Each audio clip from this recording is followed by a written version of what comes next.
नमस्कार विद्यार्थी मित्रांनो, Sagar Patil maths and reasoning क्लासमध्ये आपलं स्वागत आहे. तर बघा आता नोव्हेंबरमध्ये जी 15,000 जागांची पोलीस भरतीची ऍड आलेली आहे, ज्याची एक्झाम आपली 2026 मध्ये होईल. त्याच्या सरावासाठी आपण 2024 मध्ये जी पोलीस भरती झाली होती, त्याच्यामध्ये जेवढे काही पेपर झाले त्याची आपण सिरीज चालू केलेली आहे.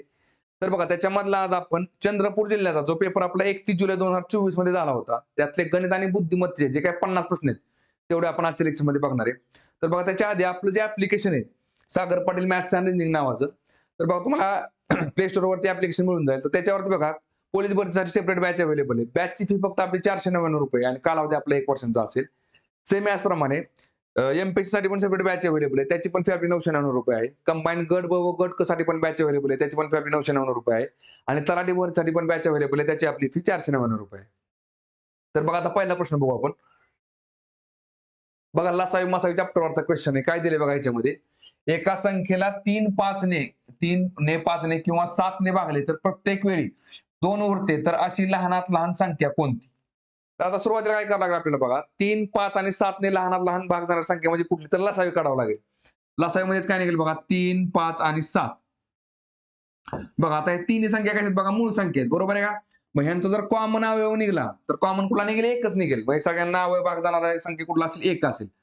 इथं 3 येईल, इथं 5 येईल, इथं 7 येईल. आता मला सांगा 3, 5, 7 मध्ये कॉमन अवयव कुठला निघतो का? नाही निघत आहे. 1 सोडला तर. मग झालाय सगळ्यांचा गुणा थोडक्यात ह्यांचा गुणाकार करून टाका. म्हणजे काय निघेल इकडं? 3 गुणिले 5 गुणिले 7. बरोबर काय निघेल? 3 5 15, 5 15 7 5 दर्श म्हणजे 105. 105 झाला लसावी. आता बघा ज्याला 3 ने 5 ने 7 ने भाग जातो. आपल्याला जर बाकी 2 उरवायचे असेल ना, तर फक्त याच्यामध्ये काय करायचं? 2 ऍड करायचं. म्हणजे 105 अधिक 2 केलं की काय निघतं? 107. म्हणजे बघा आता 107 ला जर आपण भाग करावला 3 ने की 5 ने किंवा 7 ने तर 105 पर्यंत भाग पूर्ण जाणार आहे आणि बाकी 2 राहणार आहे. म्हणजे आपलं उत्तर असेल ऑप्शन नंबर 4. ठीक आहे? चला पुढचा क्वेश्चन बघू. बघा पर्सेंटेज चॅप्टरचा क्वेश्चन आहे. काय दिले बघा. गणेशचा पगार सुनीलपेक्षा 25% ने जास्त आहे. बघा इथे 2 नाव लिहून घ्या. गणेश आणि सुनील. गणेश आणि सुनील. आता काय दिले बघा. गणेशचा पगार सुनीलपेक्षा 25% ने जास्त आहे. ठीक आहे. पेक्षा कोणाला दिले बघा त्यांनी सुनीलला दिले. म्हणून आपण सुनीलला काय करायचं तात्पुरतं इकडं 100 रुपये पगार आहे समजा आपण. आणि गणेशचा पगार सुनीलपेक्षा 25% ने जास्त आहे. म्हणजे गणेशचा किती असेल म्हणजे इकडे 125 रुपये असेल. ठीक आहे. आता पुढे काय दिले बघा. तर सुनीलचा पगार गणेशपेक्षा किती टक्क्यांनी कमी आहे? कुणापेक्षा? गणेशपेक्षा. बरोबर आहे का? मग ज्याला पेक्षा आता बघा टक्केवारी काढायची ना आपल्याला. जिथं पेक्षा दिले ना ती संख्या आपल्याला काय करायला खाली घ्यायची. म्हणजेच काय? गणेश घ्या खाली. गणेशपेक्षा येत्या लक्षामध्ये बघा गणेशपेक्षा किती टक्क्यांनी कमी आहे? गणेश कुठं आला? खाली आला. आता मला सांगा गणेशचा पगार किती आहे? 125 आहे.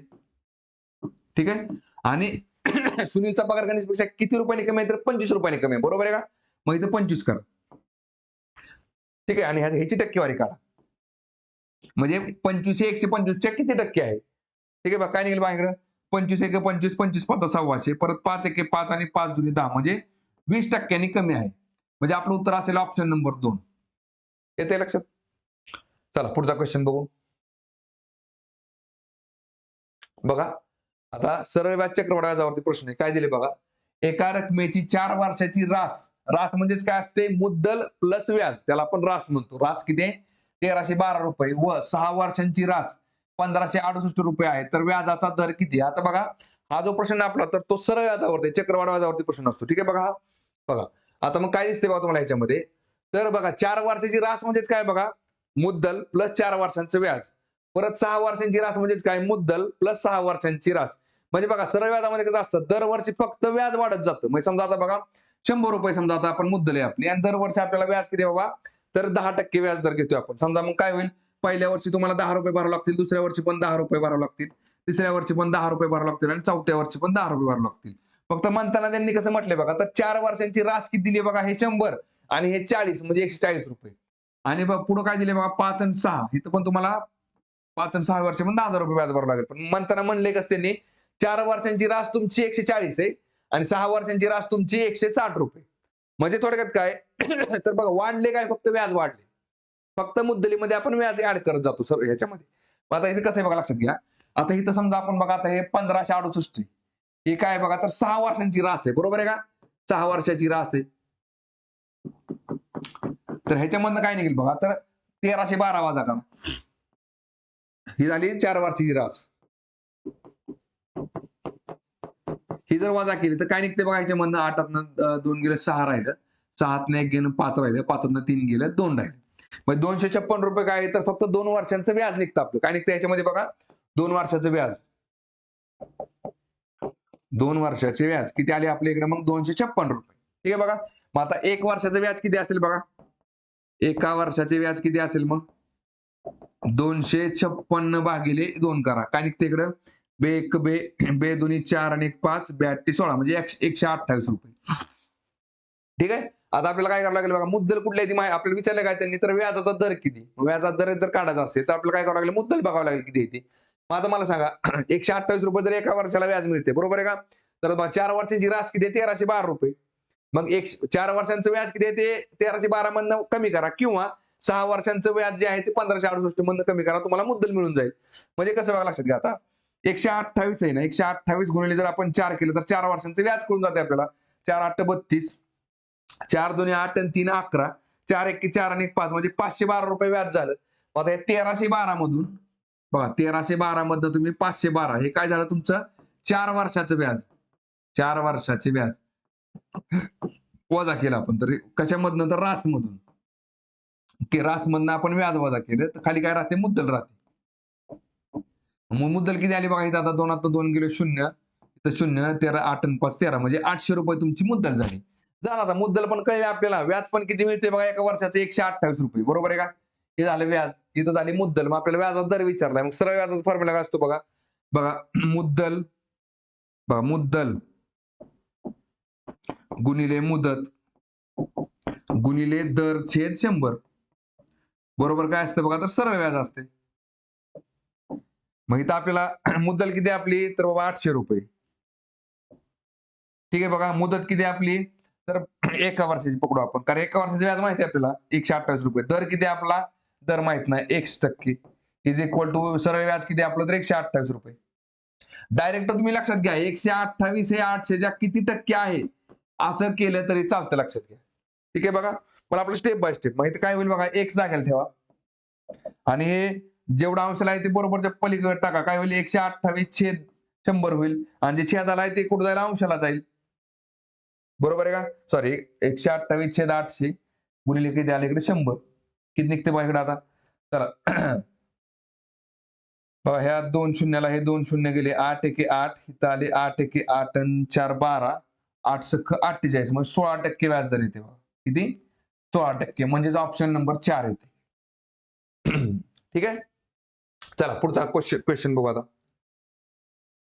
बघा, ऍव्हरेज चॅप्टरचा क्वेश्चन, सरासरी काय दिले बघा, 4 क्रमवार समसंख्यांची सरासरी 27 असल्यास मोठी संख्या कोणती. आता बघा, सरासरी कधी पण काय असते, मधली संख्या असते, बरोबर आहे का, कारण की सगळ्या संख्या कशा बघा, तर क्रमवार संख्या, बरोबर आहे का. मग आता लक्षात घ्या, 27 जर तुमचं ऍव्हरेज असेल तर 27च्या पुढे 2 संख्या बघा, एकूण 4 संख्या आहेत, बरोबर आहे का, सगळ्या कशा समसंख्या आहेत. मग 27च्या पुढे 2 समसंख्या असतील, 27च्या पाठीमागे 2 समसंख्या असतील. म्हणजे इथं बघा 28 एक असेल, नंतर 30 एक असेल, पाठीमागं म्हटलं तर 26 एक असेल आणि 24 एक असेल. 24 26 28 30 हे झाल्या क्रमवार 4 समसंख्या, यांचा सरासरी किती झाली, 27 झाली.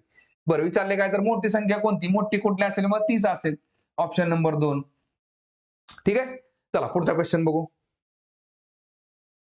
बघा, टाइम डिस्टन्स स्पीडवरचा क्वेश्चन आहे. काय दिले बघा, एक कार जाताना 30 किलोमीटर पर तास वेगाने जाते व परत येताना 20 किलोमीटर पर तास वेगाने येते, तर तिचा सरासरी वेग किती. तर नेहमी लक्षात ठेवायचं बघा, जर समान अंतर जर 2 वेगवेगळ्या वेगाने कव्हर केला असेल ना, तर तिथं फॉर्म्युला एकच असतो. समान अंतर कुठं कुठं निघतं बघा, समजा जाताना आपण निम्म अंतर 30च्या स्पीडने गेलो, किंवा नंतरचा निम्म अंतर 20च्या स्पीडने गेलो, हे, किंवा जाताना 30च्या स्पीडने गेलो आणि तेवढंच अंतर येताना आपण 20च्या स्पीडने कव्हर केलं. फक्त काय, केलेलं अंतर जे असतं ना ते समान असतं आणि वेग मात्र तुमचा वेगवेगळा असतो. त्यावेळेस फॉर्म्युला कुठला असतो बघा, तर 2ab divided by a plus b. हे म्हणजे काय पकडायचं, ए आणि बी वेगवेगळे वेग पकडायचे. म्हणजे बघा, एक कार जाताना 30च्या स्पीडने गेली आणि येताना 20च्या स्पीडने आली, म्हणजे थोडक्यात काय, 2 गुणिले 30 गुणिले 20 आणि परत काय 30 अधिक 20, मग किती निघते बघा इकडं, 2 गुणिले 30 गुणिले 20 छेद 30 आणि 20 किती झाले, 50 झाले ना. आता भाग घालवा. चला, ह्या शून्याला हा शून्य गेला, परत 5 एके 5, 5 सक्क 30 म्हणजेच काय बेसक्क 12, 12 दोन्ही 24 उत्तर येते. 24 kilometre per hour. Option number 4. ठीक आहे. चला पुढचा क्वेश्चन बघू. बघा सिरीज चॅप्टरचा क्वेश्चन आहे. ठीक आहे बघा. काय दिसतंय बघा ह्याच्यामध्ये तुम्हाला? बघा 7, 8 डॅश 7 डॅश 8 डॅश 7 डॅश 8 8 आणि 7.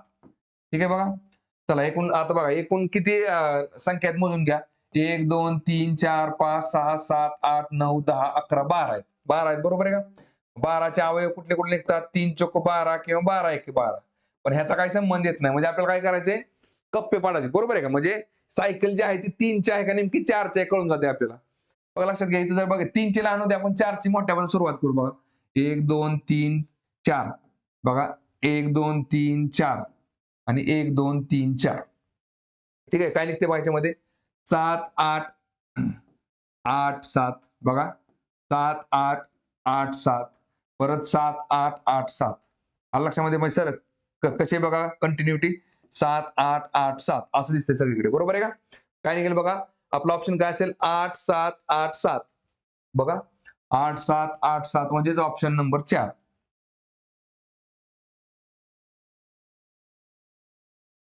ठीक आहे. चला पुढचा क्वेश्चन बघू. बघा काय दिले बघा प्रश्नामध्ये? या संख्येतील सर्व अंक चढत्या क्रमाने लिहिल्यास किती अंकांची सुरुवातीची जागा स्थान व नंतरची जागा स्थान पोझिशन समान राहील. म्हणजे आता हे सगळे अंक आपण काय केले? चढत्या क्रमाने मांडले. ठीक आहे बघा. बरं जुने नंबर कुठले कुठले आहेत बघा? 32 14 65 987. आता सगळे मी कसे सरळ मांडले? 1 2 3 4 5 6 7 8 आणि 9. ठीक आहे बघा. आता कोणाकोणाच्या जागांमध्ये बदल झालेला नाही बघा. 2 जसा आहे तसा 2 नंबरला आहे. तिथे 4 पण आहे बघा आणि 5 6 7 8 पण आहे बघा. म्हणजे ह्या 2 4 आणि 8 मध्ये काय फरक पडला नाही. ते ज्या स्थानावर आहेत ना ते त्या स्थानावर आहेत. बरोबर आहे का? म्हणजे असे किती समान राहतील बघा? 3 राहतील. Option number 4. ठीक आहे. चला पुढचा क्वेश्चन बघू. बघा नातेसंबंधावरचा प्रश्न आहे. बरं आता काय करायचं बघा नातेसंबंधावर सुरुवातीला जर पुरुष असेल तर चौकोन काढायचा, स्त्री असेल तर त्रिकोण काढायचा. ठीक आहे बघा. आता बघा समजा पती पत्नी असतील, हा झाला पती, ही झाली पत्नी आणि पती पत्नी असेल तर दोघांमध्ये प्लस साईन देऊन टाकायचं कारण की नवीन नातं जोडतो आपण तिथे नवीन फॅमिली बरोबर. समजा आता भाऊ बहीण जर असतील बघा इथं बघा चौकोनमध्ये झाला भाऊ, बहीण जर असेल तर त्रिकोण येईल आणि दोघांमध्ये इज इक्वल टू साईन देऊन टाकायचं. ठीक आहे. कारण आपण भाऊ बहीण समान पकडतो थोडक्यामध्ये. आणि जर जनरेशन गॅप असेल तर एक खाली एक मांडायचं. म्हणजेच काय वरती आजोबा खाली आई वडील आणि त्याच्या खाली नातवंड येतील याप्रमाणे. ठीक आहे. चला काय दिले बघा आता? जर पी हा एमचा भाऊ आहे बघा बघा पी हा भाऊ आहे कुणाचा तर एमचा. ठीक आहे बघा. चला परत पुढे काय दिले बघा? क्यू हा एमचा मुलगा आहे बघा. क्यू हा कोण आहे? तर एमचा मुलगा आहे. चला पुढे काय दिले? पी ची मुलगी आर हिचे आईशी लग्न झालेले आहे बघा. आता ह्याच्यामध्ये पी ची मुलगी आर, पी ची मुलगी कोण आहे बघा तर आर आहे. पी ची मुलगी आर हिचे आईशी लग्न झालेले आहे. आरचं लग्न कोणाचं झाले बघा तर आईशी झालेलं आहे. ही मुलगी असेल तर हा पुरुष झाला. चला परत यम आणि यस या बहिणी आहेत बघा. यम आणि यस या दोघी जणी काय आहेत बघा तर बहिणी आहेत. याचा अर्थ काय बघा? पी एम एस ही तिघ जण कोण आहेत तर भावंड आहेत. ठीक आहे बघा. चला परत तर यस चे क्यूशी नातेसंबंध काय बघा? यस चे क्यूशी बघा हे लय महत्वाचं असतं. जिथं चे दिलेला असतो ना ते नातं सांगायचं असतं. कुणाचे बघा कुणाचे कुणाशी किंवा ए चा बी शी किंवा ए ही बी ची किंवा ए हा बी चा किंवा ए चा बी शी. तर या सगळ्या ठिकाणी बघा ह्या साईडचं नातं सांगायचं असतं. ठीक आहे बघा इथे काय दिले बघा?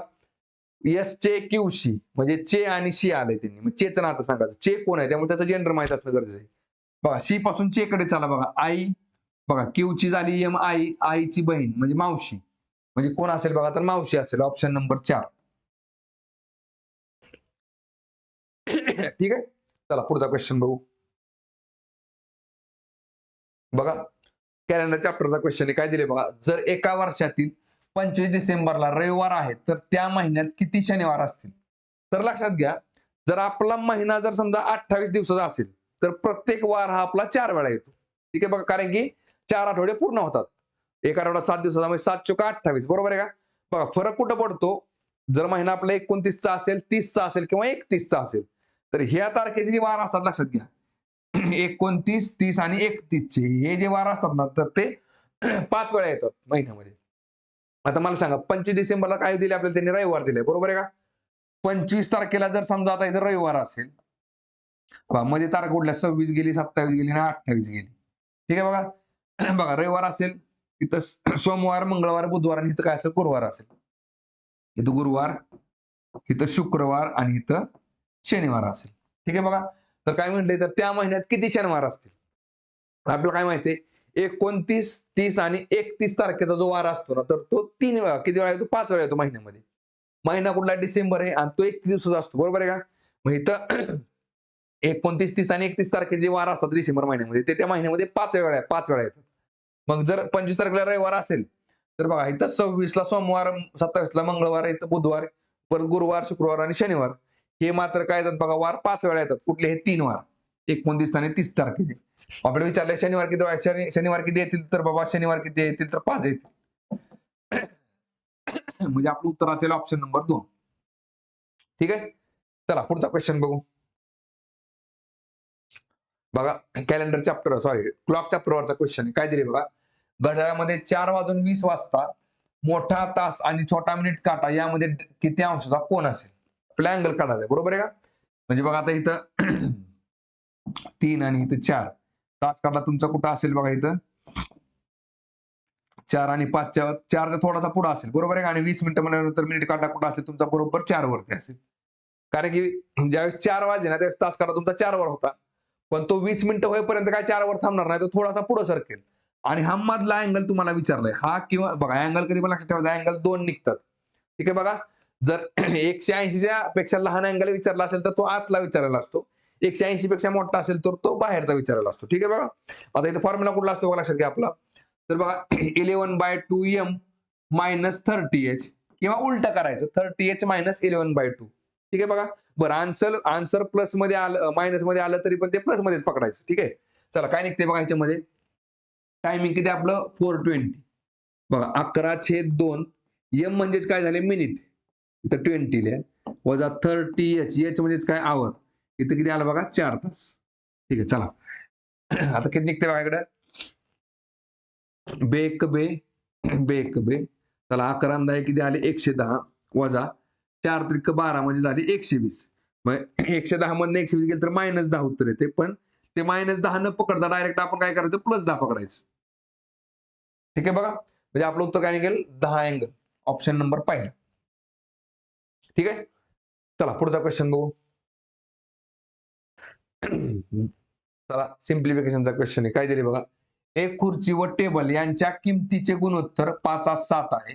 एका खुर्चीची किंमत ₹225 असल्यास 3 टेबलांची किंमत काढा. ठीक आहे बघा. आता आपल्याला खुर्ची आणि टेबलांचं गुणोत्तर, किमतींचं गुणोत्तर माहिती आहे. किती बघा, तर 5:7 आहे. बघा खुर्ची आणि काय तर टेबल किती दिले त्यांनी? 5x आणि 7x दिले. पण इथे काय दिले बघा, खुर्चीची किंमत ₹225, बरोबर आहे का? खुर्चीची किंमत किती दिली आपल्याला त्यांनी? ₹225. म्हणजे काय? 5x म्हणजे ₹225. तर 7x म्हणजे किती केलं तर आपल्याला बरोबर काय निघते इकडं? टेबलाची किंमत निघून जाते एका टेबलाची, आणि त्याच्यानंतर मग आपण 3 टेबलांची किंमत काढायची. आधी एका टेबलाची किंमत काढून घ्या. काय निघेल बघा इथं? तिरकस गुणाकार करून घ्या. ह्याने ह्याला गुणायचं आणि ह्याने ह्याला गुणायचं. काय निघेल बघा? क्वेश्चन मार्क गुणले 5x बरोबर 225 गुणिले 7x. 225 गुणिले 7x. चला क्वेश्चन मार्क जागायला ठेवा आणि 5x जे आहे ते बरोबरच्या पलीकडे टाका. 225 गुणिले 7x भागिले 5x. चला आता इथं x ला x कॅन्सल करून टाका. 5 एके 5 बघा 5 चोक 20 आणि परत 5 5 25 म्हणजे 45 गुणिले 7 केले की टेबलाची किंमत निघून जाते. 45 गुणिले 7 करा. काय निघते इकडं? 7 5 35, 7 चोक 28 आणि 3 किती झाले? 31. ₹315. ठीक आहे बघा. मग इथं किती आलं बघा, तर ₹315 आले एका टेबलाची किंमत.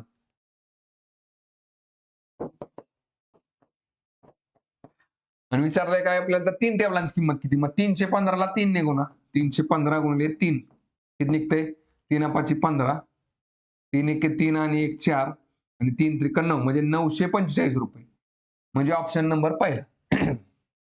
ठीक आहे. चला पुढचा क्वेश्चन बघू आता.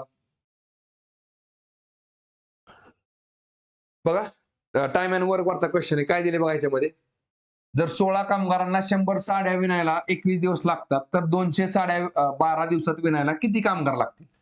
तर बघा हा जो टाइम अँड वर्क वरचा टाईप आहे ना तर त्याच्या कसं सॉल्व्ह करायचा बघा लक्षात घ्या. इथं आपण बघा इथं काम पकडतो. काम डिवाइडेड बाय बघा माणसे गुणिले दिवस गुणिले तास इज इक्वल टू काम छेद बघा माणसे गुणिले दिवस गुणिले तास. ठीक आहे बघा इथं एक काम दिलेलं असेल इकडे दुसरं काम दिलेलं असेल. ठीक आहे. चला आता काम कुठले बघा याच्यामध्ये तर काम ओळखायला आलं पाहिजे सुरुवातीला बघा. तर 100 साड्या विणायचं काम आहे बरोबर आहे का. बघा आता 100 साड्या विणायला आपल्याला किती वेळ लागला बघा. तर 16 कामगारांना 21 दिवस लागले. 16 कामगारांना 21 दिवस लागले. तासाचा उल्लेख असेल तर घ्या नसेल तर नाही घेतला तर चालतो काही फरक पडत नाही. 21 दिवस लागतात इज इक्वल टू बघा 200 साड्या विणायला 12 दिवसात किती कामगार लागतील तर x कामगार लागतील. ठीक आहे. चला चला आता x काय करा बरोबरच्या अलीकडे ना तो छेदाला कुठं जायला अंशाला जाईल इज इक्वल टू बघा 200/12 आहे असले आणि बरोबरच्या अलीकडे जेवढं आहे ना तेवढं बरोबरच्या पलीकडे टाका काय होईल बघा. उलट बघा 16 गुणिले 21 वरती जाईल आणि छेद काय होईल 100 होईल. आणि आता भागाला बघा काय निघेल बघा याच्यामध्ये. चला ह्या 2 शून्याला हे 2 शून्य गेले. परत बेक बे बेसख 12 परत 3 दुने 6 3 7 21 परत बेक बे 8 16 म्हणजेच 8 7 56 तर 56 कामगार लागतील ऑप्शन नंबर पहिला. ठीक आहे. चला पुढचा क्वेश्चन बघू. बघा काय दिले बा प्रश्नामध्ये बघा 10%, 20%, 25% क्रमागत सूट दिली असता एकूण सूट किती टक्के. ठीक आहे बघा. बरं आता काय दिले बघा सुरुवातीला बघा असं समजा आपण बघा बघा तर 100 रुपये वस्तूची किंमत आहे. ठीक आहे बघा 100 रुपये त्याच्यावरती आपण 10% सूट दिली. 10% सूट दिली याचा अर्थ ती वस्तू शिल्लक राहिली 90% राहिली बरोबर आहे का. 90/100 येईल.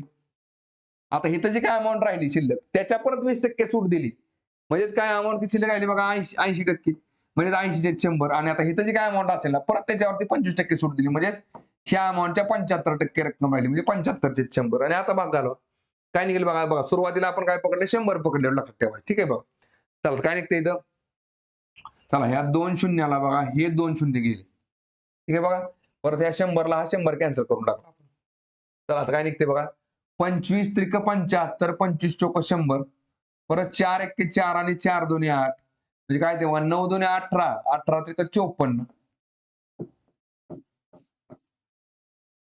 ठीक आहे बघा शिल्लक राहिलेली रक्कम किती आहे बघा सूट दिल्यानंतर 54% राहिली. पण विचारताना विचारले काय तर एकूण सूट किती दिली. आता मला सांगा 100 मधून जर 54 वजा होत असेल म्हणजे सूट 100 मधनं शिल्लक राहते किती 54% म्हणजे सूट किती दिली बघा तुम्ही ह्याच्यामध्ये 9 5 गेली 4 म्हणजे 46%.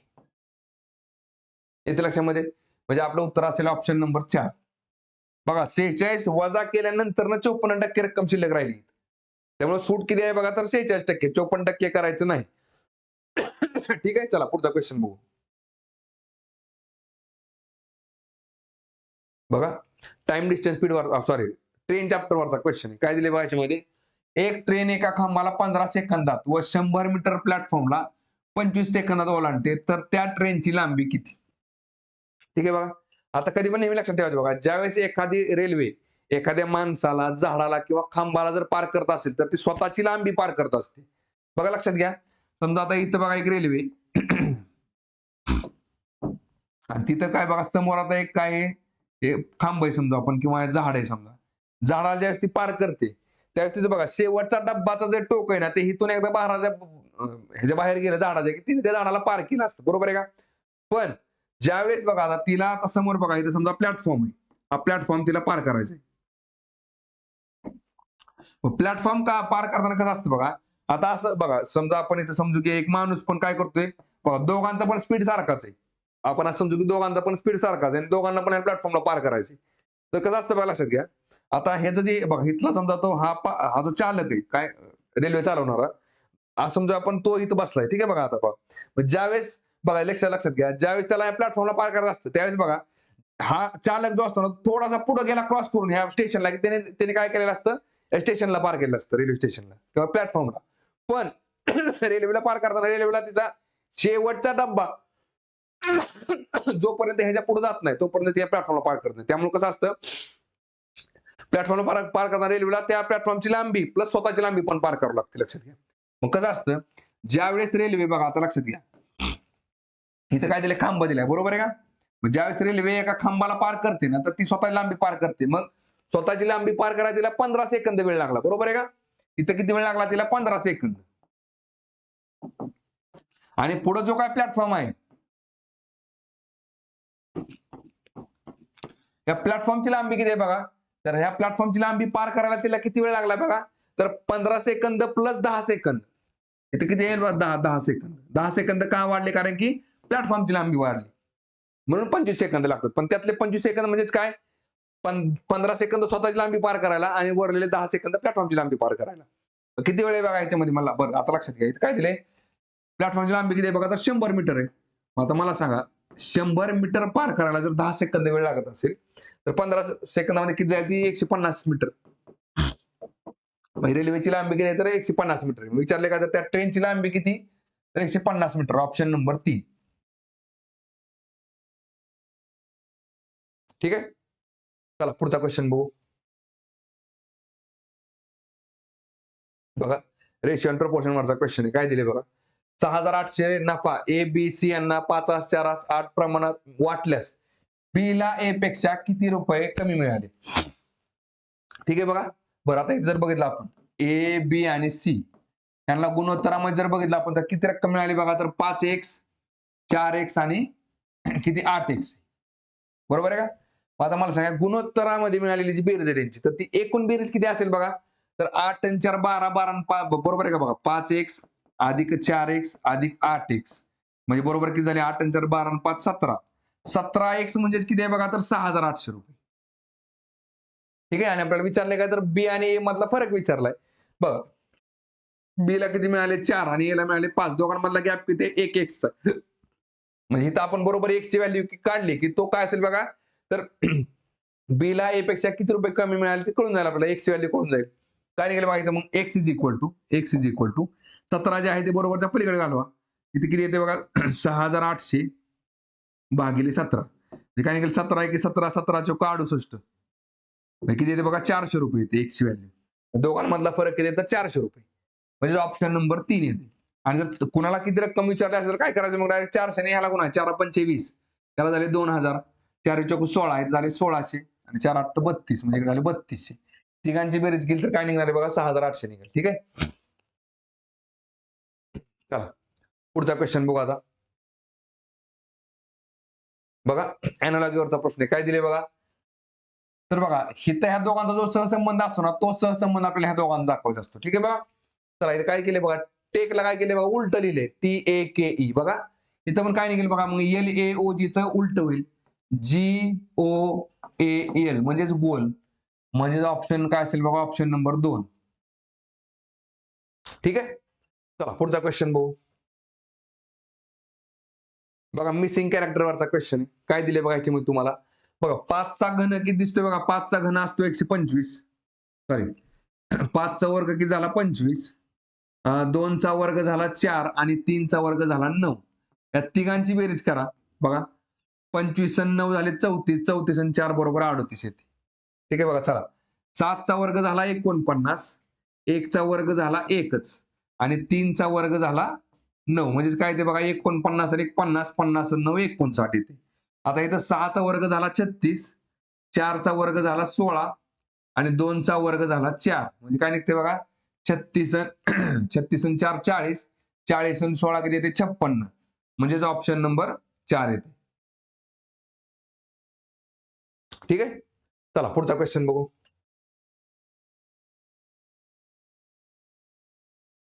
बघा क्लॉक चॅप्टरवरचा क्वेश्चन आहे. काय दिले बघा, शरदचे घड्याळ दर तासाला 5 सेकंद पुढे जाते. त्याने सकाळी 10 वाजता घड्याळ बरोबर लावले, तर दुसऱ्या दिवशी सकाळी 10 वाजता ती कोणती वेळ दाखवेल? तर बघा, आज सकाळी 10 ते दुसऱ्या दिवशी सकाळी 10 ही खरी वेळ आहे. मग याचा अर्थ 24 तास होतात. बरोबर आहे का? आणि दर तासाला घड्याळ काय म्हटले बघा, तर 5 सेकंद पुढे जाते. बरोबर आहे का? बघा, एका तासाला जर घड्याळ 5 सेकंद पुढे जात असेल, तर मग 24 तासामध्ये घड्याळ किती जाईल पुढे बघा? 24 5 120 सेकंद. बरोबर आहे का? 120 सेकंद घड्याळ पुढे जाईल. एका तासाला 5 सेकंद, तर एका दिवसामध्ये 24 तास होतात. 24 तासामध्ये 120 सेकंद आहे. आता 120 सेकंद म्हणजे किती झाले बघा? तर 2 मिनिट झाले.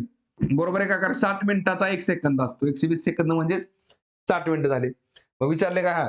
तर दुसऱ्या दिवशी सकाळी 10 वाजता ती कोणती वेळ दाखवेल? 10 वाजून पुढे काय बघा, 2 मिनिटं पुढे जाईल. 10 वाजून 2 मिनिटं. 10 वाजून 2 मिनिट. ठीक आहे? चला पुढचा क्वेश्चन बघू. बघा आता डायस चॅप्टरचा क्वेश्चन आहे आणि हा क्वेश्चनचा जो हा क्वेश्चन चुकीचा आहे बघा, लक्षात घ्या. चुकीचा आहे का तुम्हाला ते सांगतो मी. कारण ह्याच्यामध्ये तुम्हाला डायस जे दिलेत ना, डायस, तर ते डायसचे डायग्राम दिलेत ना, त्या चुकीचे आहेत बघा. ठीक आहे बघा, कसं ते तुम्हाला दाखवतो इथं. खालील आकृतीत एकाच घनाच्या 3 वेगवेगळ्या स्थिती दाखवलेल्या आहेत. एक हा अंक असणाऱ्या पृष्ठाच्या विरुद्ध पृष्ठावर कोणता अंक असेल? तर बघा, आता डायसला किती 6 बाजू असतात. बरोबर आहे का? मग आता इथं काय बघा, 5च्या विरुद्ध काहीतरी असेल, 1च्या विरुद्ध काहीतरी असेल आणि 3च्या विरुद्ध काहीतरी असेल. म्हणजे एकूण 1 ते 6 मधलं. बरोबर आहे का? बघा आता कसं इथे लक्षात घ्या. आता समजा आपण ह्याला ए पकडू, ह्याला बी पकडू आणि ह्याला सी पकडू आपण. एकाच डायसच्या बाजू आहेत. हां, एकच डायस तुम्हाला वेगवेगळ्या अँगलने त्यांनी फिरवून दाखवलं. मग कसं असतं लक्षात घ्या, मांडताना काय करा सुरुवातीला, की आपण असे 2 डायस बघा, सुरुवातीला क्वेश्चन कसा सॉल्व्ह करतो, की असे 2 डायस समजा तुम्हाला 4 डायग्राम देतील, 5 देतील एका डायसच्या. पण त्यावेळेस लक्षात ठेवायचं, की असे 2 डायस निवडायचे, की ज्याच्यामध्ये एकच नंबर कॉमन असेल. कुठला कॉमन नंबर निघेल बघा, आता समजा इथं 5, 3, 1 आहे. इथं 2, 3, 1 आहे बघा. 1 आणि 3 कॉमन निघते. ठीक आहे बघा. परत ह्या 2 मध्ये बघा 3 आणि 3 कॉमन निघते बघा. 1, 2, 3, 4, 5, 3 म्हणजे 3च कॉमन निघते. म्हणजे आपण बी आणि सी वरनं उत्तर काढू शकतो. आपण काय केलं, दोघांमध्ये कॉमन काय बाबा, सी दिसतोय. बरोबर आहे का? मग इथं सॉरी 3 आहे ना, इकडे 3 मांडा. 3 ला आपण मध्ये पकडलं. बघा ही एकदम सोपी मेथड आहे. ह्याच्यामध्ये 1 दिसतोय, मग 3 नसणार, 5 नसणार. ह्यानी नाही करत बसायचं. डायरेक्ट ही कुठला कॉमन नंबर होतो बघा आणि किती वेळ लागतो मला सांगा बघा. बघा, ह्याच्या विरुद्ध बाजू ही असते, ह्याच्या विरुद्ध बाजू ही असते आणि 3च्या विरुद्धची बाजू आहे ना, ती एकाकडे कुठंतरी मांडा. वरती मांडा, इकडे मांडा किंवा इथं मांडा. आपण तात्पुरतं इथं मांडू. ठीक आहे बघा. चला काय निघते बघा याच्यामध्ये आता. बरं, आपल्याला आणखी डायग्राम काढायचा. प्रश्न आपल्याला बघायचा. 3 मी मध्ये घेतला.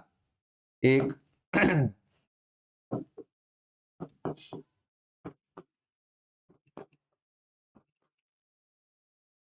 ठीक आहे बघा. आता आपण कशावरून बघतोय बघा, बी आणि सी वरून.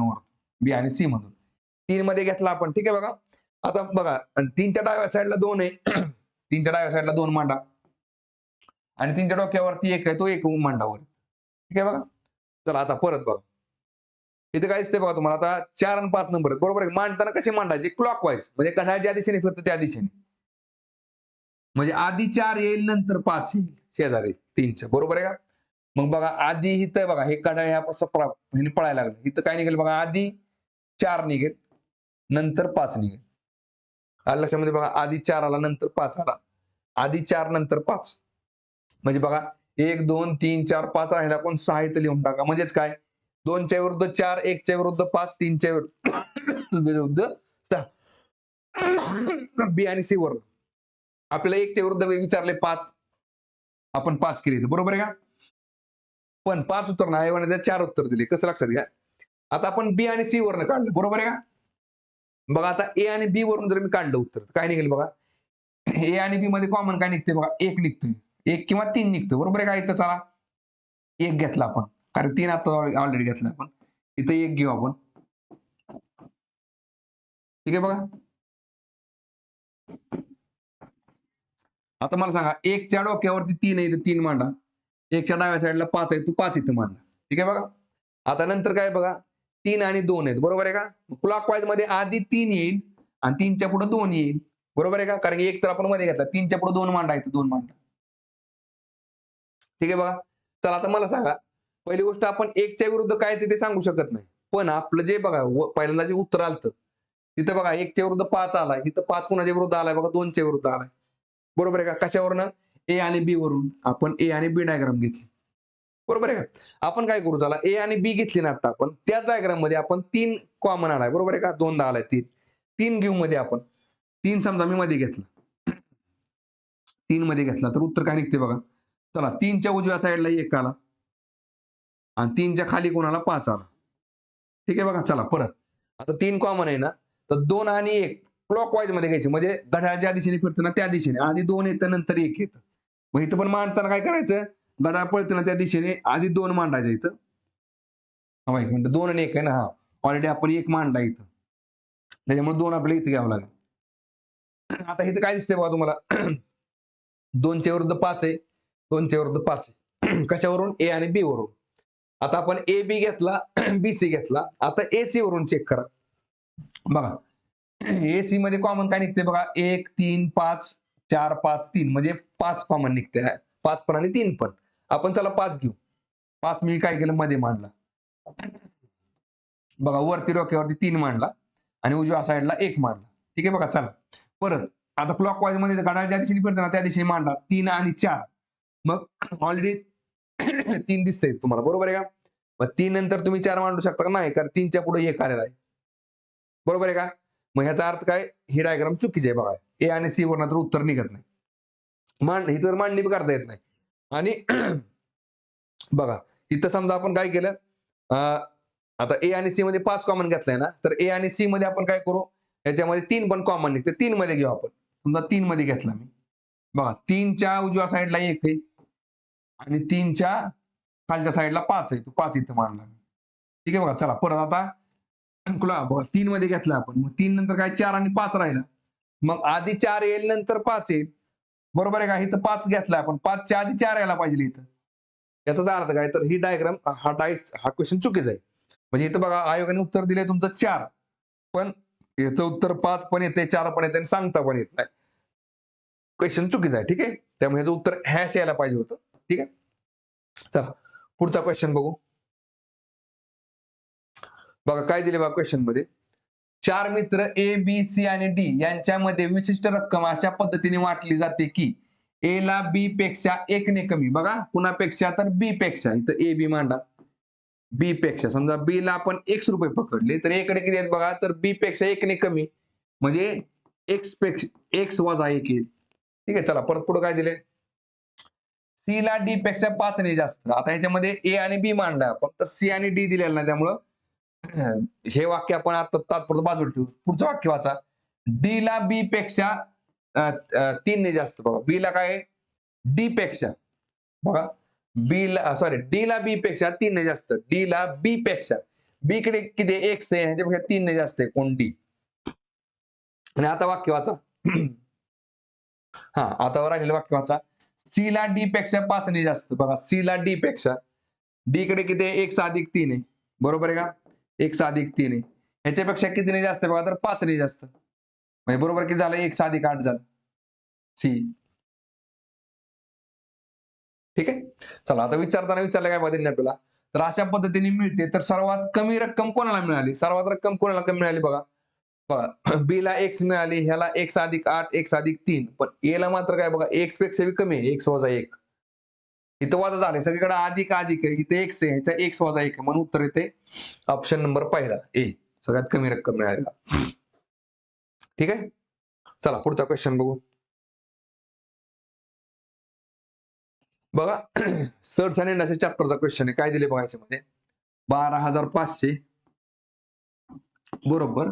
आता मला सांगा 0.5 जे आहे ना तर मी तात्पुरतं काय करतो 5/10 करतो. बघा 5/10 म्हणजे पूर्णांकामध्ये मांडून घेऊ आपण सगळं दशाचा अपूर्णांकाचा आणि त्याचा घन किती आहे बघा घन आहे 3. ठीक आहे. चला power 3 is equal two into 10 ची पॉवर किती आहे बघा z आहे आणि z ची व्हॅल्यू आपल्याला विचारली त्यांनी. ठीक आहे. आता बघा 12,500 आहे असं ठेवा.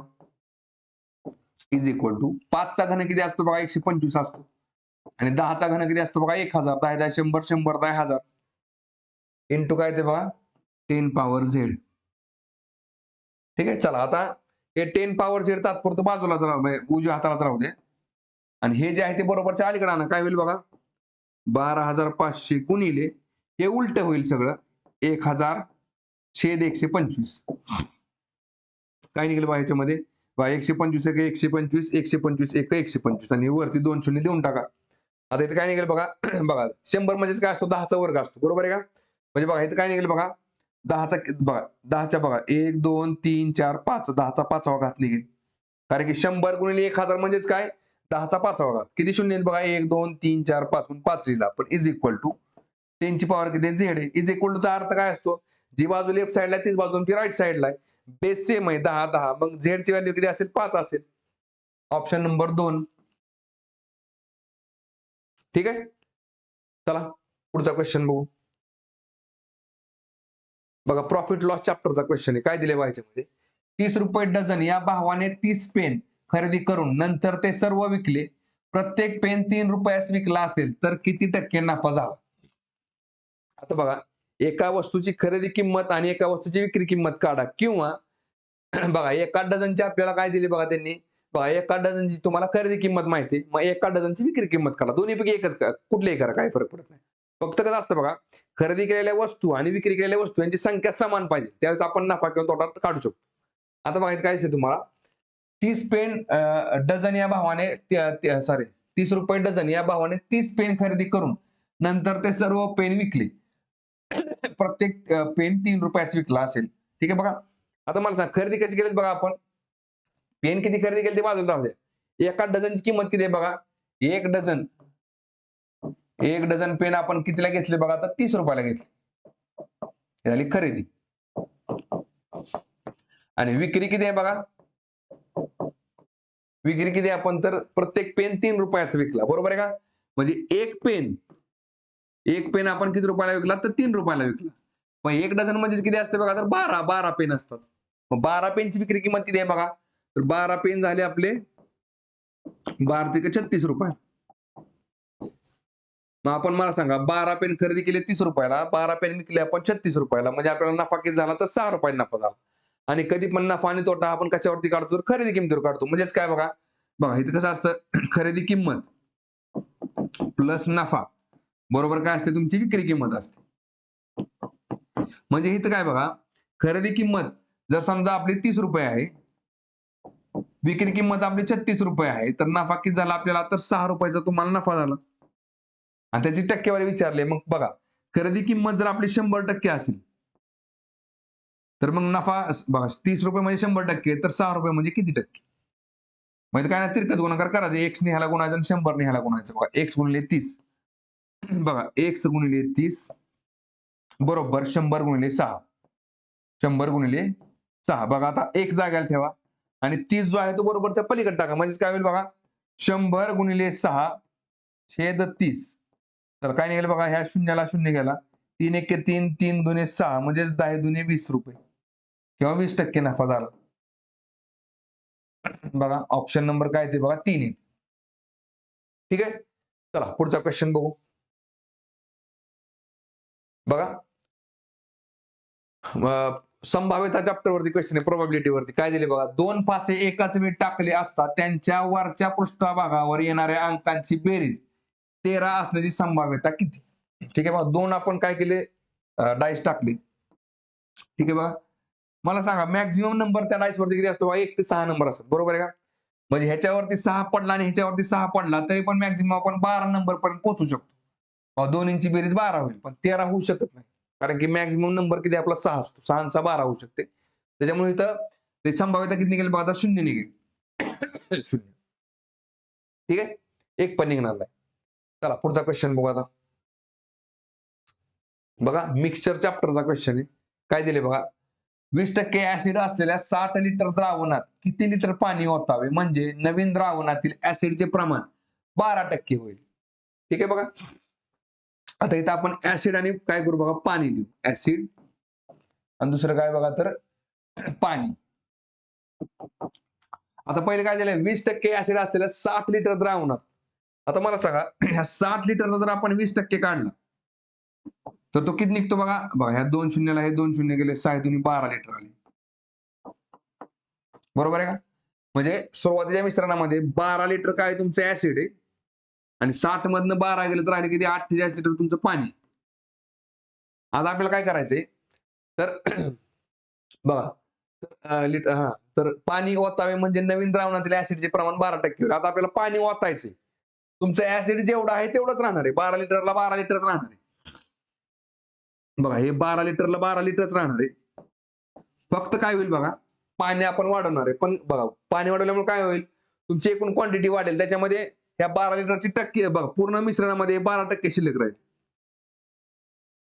मग सुरुवातीला ऍसिड जेवढं आहे तेवढंच आहे.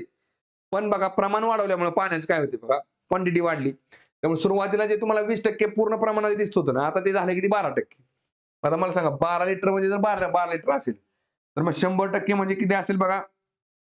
बघा 12% म्हणजे 12 लिटर. तर 100% म्हणजे 100 लिटर. बरोबर आहे का? मग इथं मला सांगा आता, मग टोटल बघा हे 88% काय झालं तुमचं पाणी झालं. 12% म्हणजे 12 लिटर, तर 88% म्हणजे 88 लिटर. बरोबर आहे का? मग आता विचारलं का त्याने आपलं, तर आपल्याला नवीन द्रावणातील ऍसिडचे प्रमाण 12% होईल, तर किती लिटर पाणी वाचावं लागेल? मग आपण काय केलं 48 लिटर मध्ये काय केलं, किती लिटर पाणी ओतले बघा इथं, तर 40 लिटर पाणी ओतलं आपण 40 लिटर. मग 48 आणि 40 किती झाले 88 लिटर पाणी झालं. बरोबर आहे का? म्हणजे बरोबर आपण किती लिटर पाणी ओतलं 40 लिटर. म्हणजे आपलं उत्तर येते ऑप्शन नंबर 3. ठीक आहे. चला पुढचा क्वेश्चन बघू. बघा काय दिले बा प्रश्नामध्ये, दोन संख्यांचे गुणोत्तर 3:4 आहे आणि त्यांच्या वर्गाची बेरीज 1225 आहे, तर त्या संख्या कोणत्या? ठीक आहे बघा. आता मला सांगा गुणोत्तर किती आहे बघा, 3x आणि 4x. 3x आणि 4x त्या दोन संख्या आहेत. ठीक आहे बघा. त्यांच्या वर्गांची बेरीज 1225 आहे. समजा आता ह्याचा वर्ग किती झाला बघा 3x वर्ग आणि ह्याचा झाला किती 4x वर्ग आणि ह्यांची बेरीज किती आहे तर बाबा 1225. ठीक आहे. मग आता हे किती निघेल बघा, 3 चा वर्ग झाला 9 आणि x चा वर्ग झाला x वर्ग अधिक 4 चा वर्ग झाला 16, इकडे झाले 16x वर्ग बरोबर झाले किती 1225. 16 9 किती झाले बघा 25, 25x स्क्वेअर बरोबर झाले 1225. मग आता x स्क्वेअर जो आहे ना तो जागायला ठेवा आणि 25 जो आहे तो बरोबरच्या पलीकडे टाका. काय होईल 1225 भागिले 25. बघा 25 एक 25, 25 चोक 100, खाली राहिले 22, 22 वर 5 झाले 225 म्हणजे 25 9 सव्वा 200. मग x square is equal to 49, तर x ची व्हॅल्यू काय निघेल मग 7 निघेल. 7 7 49. विचारलं काय त्यांनी आपल्याला, तर त्या संख्या कुठल्या असतील बघा, तर 3 गुणिले 7 21 आणि इकडे 4 गुणिले 7 7 28 म्हणजे 21 आणि 28. ठीक आहे. म्हणजे आपलं उत्तर असेल ऑप्शन नंबर पहिला. ठीक आहे. चला पुढचा क्वेश्चन बघू. बघा सिरीज चॅप्टरचा क्वेश्चन आहे. काय दिले पाहिजे मध्ये, खाली दिलेल्या क्रमावलीत कोणता अंक क्रमावलीच्या नियमाशी विसंगत आहे. बघा 12 अधिक 8 किती येते 20 येते. 20 अधिक 9 किती येते 29 येते. परत 29 अधिक 9 केले म्हणजे इथं काय करावं लागेल बघा. बरं 38 येते. 38 आणि इथं परत 12 आले 50. 50 आणि इथं परत 12 किती येते 62. बघा इथं जर अधिक 10 केला आपण, तर 12 आणि 8 20, 20 आणि 9 29, 29 आणि 10 38 च्या ऐवजी 39 आलं असतं. ठीक आहे बघा. परत 39 अधिक 11 बरोबर काय ते 50 येते. आणि परत 50 अधिक 12 बरोबर काय ते 62 येते. म्हणजे याचा अर्थ काय बघा, विसंगत घटक कुठला आपला 38 आहे. ते 39 संख्या पाहिजे. ठीक आहे. चला पुढचा क्वेश्चन बघू. बघा काय दिले बा प्रश्नामध्ये, अ शहरापासून ब शहराला जाण्यासाठी बसचे 4 मार्ग आहेत. बघा अ पासून ब कडे जाण्यासाठी 1 2 3 4 मार्ग आहेत आणि ब शहरापासून क शहराला जाण्यासाठी बसचे 6 मार्ग आहेत. ब पासून क ला जाण्यासाठी 1 2 3 4 5 6 मार्ग आहेत. अ शहरापासून क शहराला जाण्यासाठी किती मार्ग आहेत? ठीक आहे. म्हणजे बघा इथं 4 आहेत आणि इथं 6 आहेत. आता काय निघेल बघा 6 आणि 4 10 नाही करायचं. लक्षात घ्या कसं असतं, समजा मी आता बघा ह्याला मी 1 2 3 आणि 4 लिहिले. इकडे मी A B C D E आणि एफ हे 6 मार्गांना 6 नावं दिली. तर कसं असतं, मी सुरुवातीला अ ने काय केलं, 1 मार्गाने गेलो, 1 नंबरच्या मार्गाने ब पर्यंत गेलो आणि ब पासून मी ए ने गेलो, तर हा एक प्रकार झाला. परत बघा मी 1 नेच गेलो, पण इथं जाताना परत मी B ने गेलो तर दुसरा 2 मार्ग झाले. इकडे 1 ने गेलो, परत मी C ने गेलो तर 3 प्रकारे गेलो मी. हे कसं असतं मग 4 गुणिले 6 करायचं. बरोबर काय निघते आपलं उत्तर 4 × 24. म्हणजे आपलं उत्तर येतं ऑप्शन नंबर पहिला. ठीक आहे. चला पुढचा क्वेश्चन बघू. बघा काय दिले बघा. वरील आकृतीतील त्रिकोणांची संख्या किती? तर बघा ज्या अशा प्रकारचा त्रिकोण तुम्हाला विचारतात, त्रिकोणाच्या आतमध्ये त्रिकोणाने ह्या सगळ्या फुल्या. ठीक आहे बघा. तर त्यावेळेस काय करायचं बघा, इथं नंबर द्या 1 2 3 4 5 6 7 आणि 8. ठीक आहे. 8 गुणिले 2 किती आले बघा 16. आणि आतमध्ये परत बघा 1 2 3 4 5 6 7 8. इथं परत 8 दुनी 16. म्हणजे एकूण किती 2 निघून फक्त लक्षात घ्या. 8 निघाले ना 8 ची दुप्पट 16, परत 8 ची दुप्पट 16, 16 आणि 16 किती झाले बघा 32. 32 म्हणजेच ऑप्शन नंबर 3. बरं बघा 32 कसे येतात ते पण दाखवतो बघा लक्षात घ्या. बारके बारके जर मोजले तुम्ही बारके सिंगल सिंगल बघा 1 बघा 1 2 3 4 5 6 7 हे 8 झाले. आतमधले आतला फक्त आतला फक्त मोजा 8 झाले. सिंगल सिंगल या. आता 2 2 ने तयार होणारा त्रिकोण बघा बघा. दिसतोय का तुम्हाला आतल्या आतमध्ये 1 झाला. परत त्याच्या उलटा हा झाला 2. परत ह्या साईडला 3 ह्या साईडला 4. 4 झाले बघा. सिंगल सिंगल वाले 8 परत डबलने 4 झाले. आता काय करू बघा. बघा लक्षात घ्या. ह्या आतल्या सर्कलला फक्त फोकस करा. बघा हा इथून इकडं हा झाला 1. बरोबर आहे का? परत त्याच्या अपोजिटचा 1 2 झाले. परत ह्या साईडला 1 आणि परत ह्या साईडला 1 असे परत 4 होतात. म्हणजे 8 आणि 4 12 आणि 4 16. मग आतमध्ये 16 निघाले तसेच बाहेरच्या चौकोनाचे पण 16 निघते. 16 आणि 16 32. म्हणून आपलं उत्तर येते ऑप्शन नंबर 3. ठीक आहे. चला पुढचा क्वेश्चन बघू. बघा आता काय दिले मध्ये 20 डेसिलिटर पाणी म्हणजे किती मिलीलिटर पाणी असतं? ठीक आहे बघा. आता बघा 1 डेसिलिटर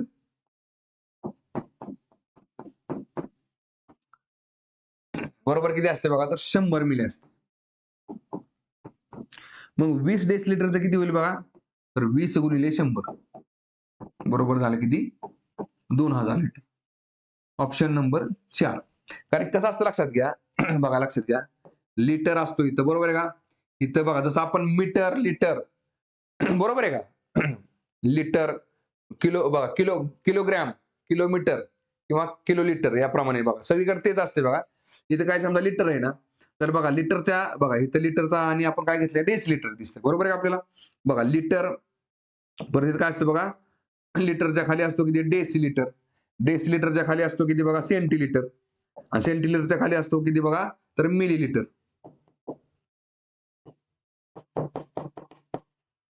बघा लिटरच्या परत वरती काय असतो बघा इकडं लिटरच्या वरती असतो बघा डेका. डेकाच्या वर असतो परत हेक्झा. आणि हेक्झाच्या वरती किती असतो इकडं तर किलो. हा चार्ट असतो बघा म्हणजे किलो लिटर किलोग्रॅम किंवा किलोमीटर या तिन्हीसाठी हेच असतो बघा. इथं काय बघा तुमचा हे लिटर मध्ये दिल्यामुळे मीटर मध्ये असेल तर मग hectometre decametre litre metre decimetre centimetre आणि मिलीमीटर याप्रमाणे चार्ट असतो. आणि प्रत्येकामध्ये कसं असतं बघा लक्षात घ्या. म्हणजे बघा आता इथं एक एक म्हणजेच काय झाला हा बघा प्रत्येकाने मल्टिप्लाय बाय काय 10 होतं लक्षात घ्या. म्हणजे इथं समजा आता बघा समजा 1 किलो लिटर असेल तर इथं काय लिहितं बघा 10 हेक्झा लिटर. इकडे 100 डेका लिटर. इथे 1000 होईल. परत इकडे 10,000 होईल. म्हणजे मल्टिप्लाय बाय 10. जसं आपण किलोमीटरचं मीटर मध्ये करताना काय करतो बघा 1 किलोमीटर म्हणजे किती झालं बघा 1000 मीटर करतो बरोबर आहे का 1000 मीटर. तर ते कसं असतं बघा समजा इथं जर समजा किलोमीटर असेल तर आपल्याला मीटर मध्ये इथं घ्यायचं आहे. म्हणजे आपण काय करतो बघा किलोमीटरचं मीटर मध्ये करताना 3 शून्य वाढवतो. म्हणजे इथं बघा इंटू 10 इंटू 10 आणि इंटू 10 म्हणजे बरोबर 3 शून्य वाढतात. म्हणजे इथं बघा 1 डेसिलिटर म्हणजे 100 मीटर 100 मिलीलिटर. तर 20 म्हणजेच किती आले मग 2000 म्हणजे आपलं उत्तर येते ऑप्शन नंबर 4. ठीक आहे. चला पुढचा क्वेश्चन बघू. बरं परत एकदा सिरीज चॅप्टरचा क्वेश्चन आहे. काय दिले बघा प्रश्नचिन्हाच्या जागी कोणती संख्या येईल बघा. आता इथे काय दिले तुम्हाला 282 288 x 392 आणि 450 बघा. आता इथे काय दिसते तुम्हाला बघा बघा 11चा वर्ग किती आला बघा 121 आणि त्याची दुप्पट 121 ची दुप्पट किती झाली बघा 242.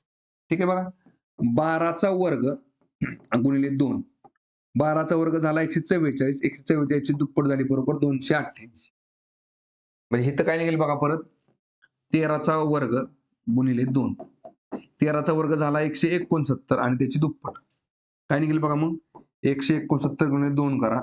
92 18. बेसक्क 12 आणि 1 13. बेक बे आणि 1 3 म्हणजे 338.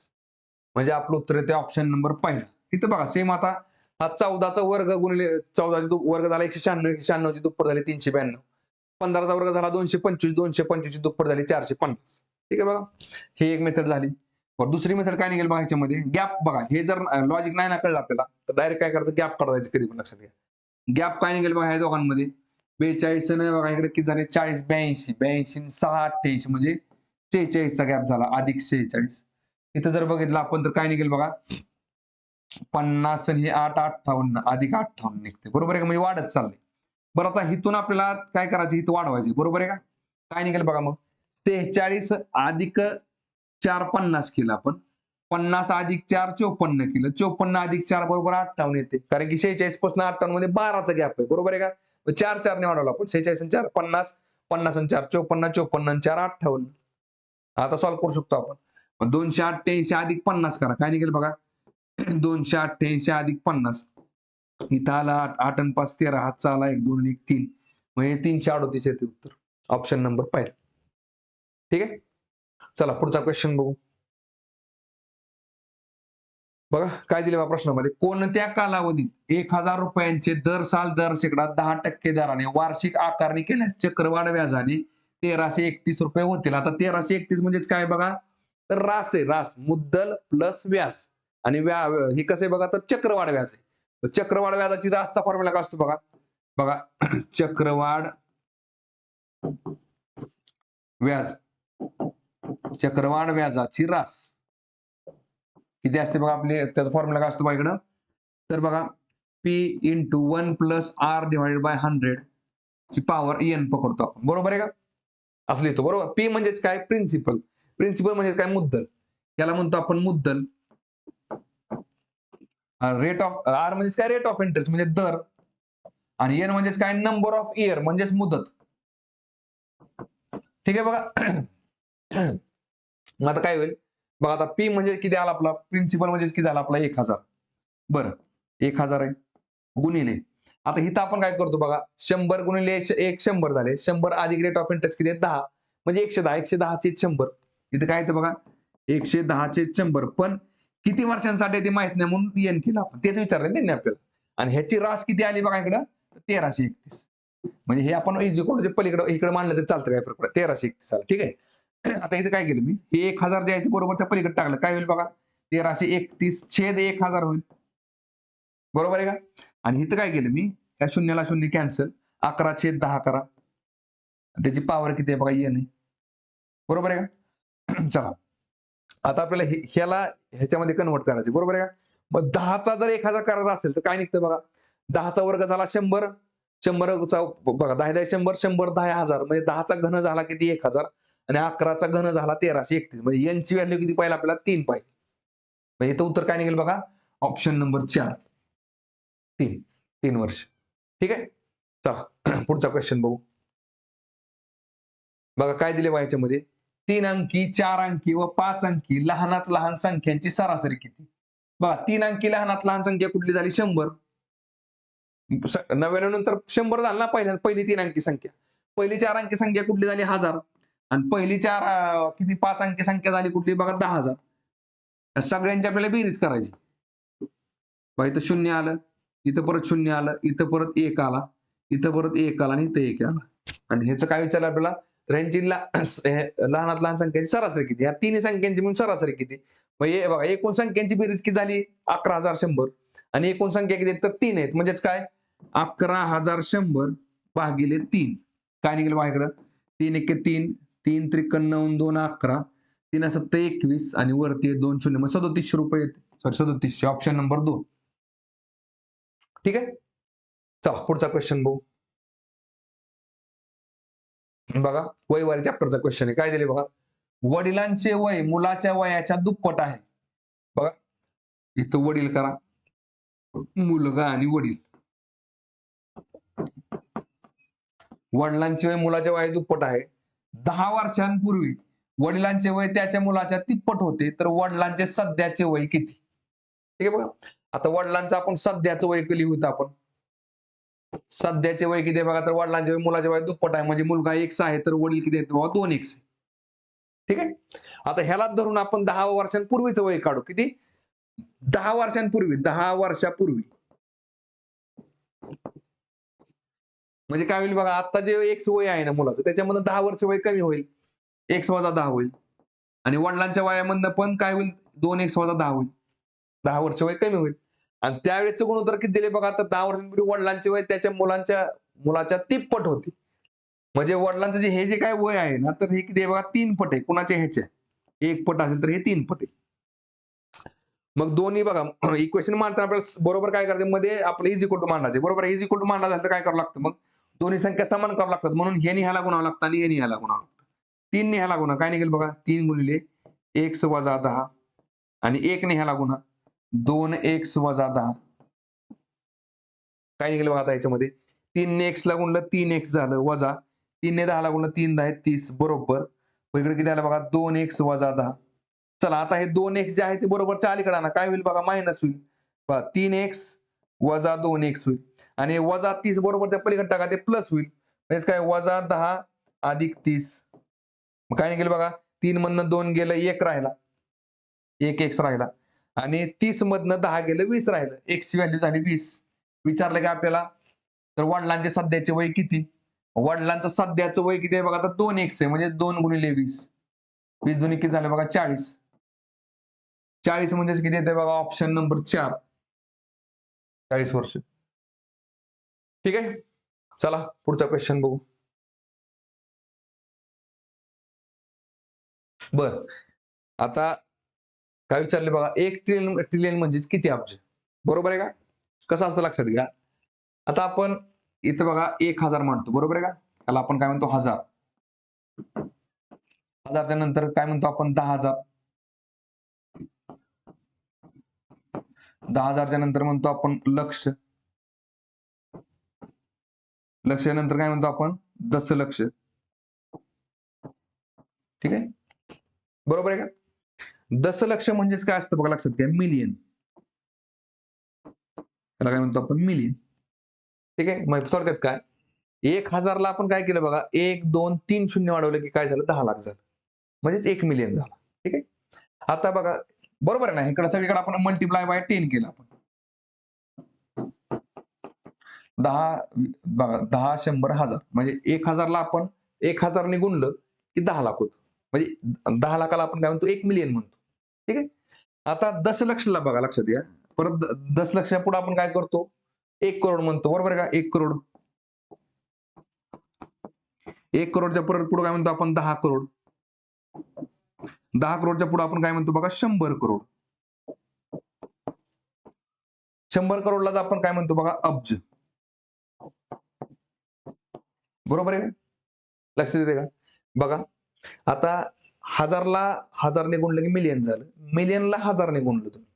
बघा, इथं इंटू 10 केलं, इथं इंटू 10 केलं आणि इथं परत इंटू 10 केलं. 10 10 100 100 1000 ने गुणलं की 1 अब्ज झाला. अब्जालाच काय म्हणतो आपण, बिलियन. बरोबर आहे का?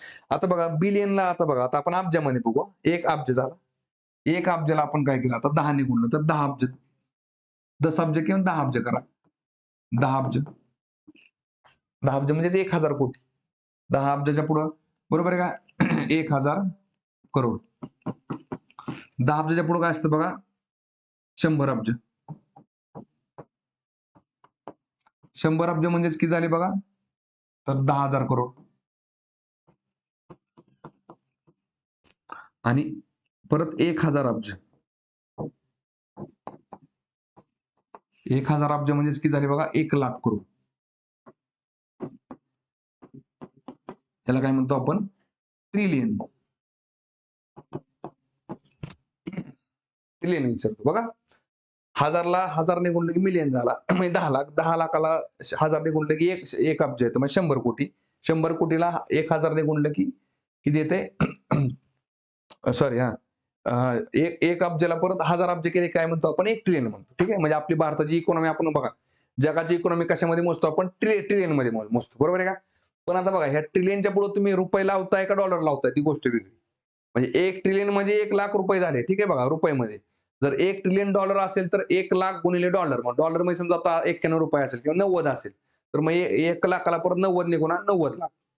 असं 90 लाख 90 लाख कोटी रुपये. म्हणजे 1 ट्रिलियन डॉलर म्हणजे. ठीक आहे बघा रुपयामध्ये कन्व्हर्जन केलं तर. बरं आता एवढं कळलं आपल्याला. तिथं आपलं उत्तर काय निघेल बघा ऑप्शन नंबर पहिला. तर एक निखर म्हणजे 1 ट्रिलियन म्हणजेच किती येते बघा. तर किती अब्ज तर बाबा 1000 अब्ज. ते किती निघते 1000 अब्ज. ठीक आहे. चला पुढचा क्वेश्चन बघू. बघा काय दिले बघा प्रश्नामध्ये. या तिन्ही संख्या प्रमाणात आहेत. तर x ची किंमत किती बघा प्रमाणात कसे म्हणतो आपण 12/x is equal to x/27. लक्षात 12 गुणिले x is equal to x गुणिले 27. तिन्ही संख्या प्रमाणात. मग इथे काय होईल बघा. हे x बरोबरच्या पलीकडे गेलं तर काय होईल बघा x गुणिले x होईल. आणि इकडे 12 गुणिले 27 12 गुणिले 27 होईल. 27 गुणिले 12 किती निघते बघा. 27 गुणिले 12 12 सत्ती 84. परत 12 दोन्ही 24 24 आणि 8 किती झाली 32. 324. हे किती आलं x स्क्वेअर. मग 324 हा कितीचा वर्ग आहे. तर बघा कितीचा वर्ग आहे तर बघा 18चा वर्ग येते बरोबर आहे का. मग x ची व्हॅल्यू किती आली बघा तुमची 18 येते. 18 म्हणजेच ऑप्शन नंबर 3. 21चा वर्ग किती झाला बघा 25 येते लक्षामध्ये. 21चा 441 येते. आणि 14चा किती येते 196 येते. आणि इकडे आपला 18चा बरोबर 324. ठीक आहे. चला पुढचा क्वेश्चन बघू. बघा कोडिंग डिकोडिंग वरचा प्रश्न आहे. संकेत म्हणजेच काय तर कोड. जर हा मुंबईचा संकेत असेल तर दिल्लीचा संकेत काय. ठीक आहे बघा. आता बघा एल एस जे एक्स व्ही आणि सी हे बघा हा कोणासाठी तर मुंबईसाठी. तर दिल्लीचा संकेत काय विचारले. ठीक आहे बघा. आता बघा कोड कसा घेतला बघा. यमच्या पाठीमागचा अक्षर कुठले बघा एल आहे एल एम बरोबर आहे का. बघा यसच्या बघा इथून बघा हे किती आहे 1चा गॅप आहे. बघा आता एस पासून यू पर्यंत जावा बघा एस टी यू 2चा गॅप आहे. परत बघा जे पासून एम बघा जे के एल एम 3चा गॅप आहे. बघा एक्स पासून बी बघा वाय झेड परत सुरुवातीपासून ए आणि बी बरोबर 4चा गॅप आहे. बघा व्ही पासून ए बघा U V W x Y Z आणि परत ए म्हणजे 5चा गॅप आहे. आणि सी पासून ए बघा A B C D E F G H आणि आय बरोबर 6चा गॅप आहे. आलं लक्षामध्ये. आता सेम इथं पण तेच आहे बघा. डी बरोबर आता लक्षात घ्या आपण पाठीमागनं पुढे मोजले पण आपल्याला आता पूर्ण पाठीमाग मोजावं लागेल बरोबर आहे का. आता बघा डी आणि याच्यामध्ये 1चा गॅप कुठं असेल सी मध्ये असेल बरोबर आहे का. सी नंतर डी येईल 1चा गॅप. बघा आता 2चा गॅप घ्यायचा ईच्या पाठीमाग 2 घरं कुठल्या सीच असते बरोबर आहे का. सी डी आणि ई बरोबर आहे का. चला आता एलच्या बघा आता 2 सी कुठं कुठं आहे इथं आहे इथं आहे इथं आहे इथं नाही. ठीक आहे बघा. चला आता एलच्या पाठीमाग काय निघेल बघा एच आय जे के एल आय निघेल बघा. आयच्या पुढे 3 घरं मला एच आय जे के एल येते लक्षामध्ये. आयच्या पुढे 3 घरं की एल एल येते म्हणजे बरोबर इथं आय निघते बघा. आय कुठं कुठं आहे इथं आहे इथं नाही इथं पण आहे. ठीक आहे बघा. चला आता एचच्या पाठीमाग मोजा. ठीक आहे बघा. एचच्या पाठीमाग डी निघेल A B C D E F G H बघा डीच्या बरोबर पुढं 4 घरं गेला आपण A B C D E F G H बरोबर डीच्या पुढे 4 घरं गेले काय निघते बघा एच निघते. मग इथं काय निघेल बघा C C C I D C C I D इथं निघते म्हणजे आपलं उत्तर येते ऑप्शन नंबर पहिला. ठीक आहे. चला पुढचा क्वेश्चन बघू. बघा काय बैठक व्यवस्थेवरचा प्रश्न आहे. काय दिले बघा 5 मुली रांगेत अशा बसल्या आहेत की रीटा हे उजव्या बाजूस आहे बघा 1 2 3 4 5 रीटा काय म्हटले बघा उजव्या बाजूस आहे. रीटा ही उजव्या बाजूस आहे. रीटा नंतर सीता तिच्या डाव्या बाजूस आहे बघा. रीटा नंतर सीता तिच्या डाव्या बाजूस आहे. सीता तिच्या डाव्या बाजूस आहे. परत गीता ही लीनाच्या डाव्या बाजूस आहे. गीता कुठं आहे? लीनाच्या डाव्या बाजूला. बघा गीता लिहायचं. गीता ही बघा लीनाच्या बरोबर डाव्या बाजूला आहे. बरोबर आहे का? चला परत पुढं.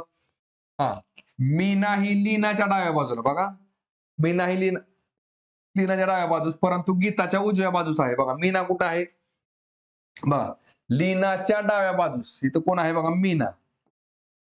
पण तीच मीना कुठं आहे? तर बाबा गीताच्या उजव्या बाजूस आहे. बरोबर आहे का? बरोबर 3 जण निघाले इकडं आणि असताना 5च मुले आहेत. तर मध्यभागी कोण बसलंय विचारलंय आपल्याला.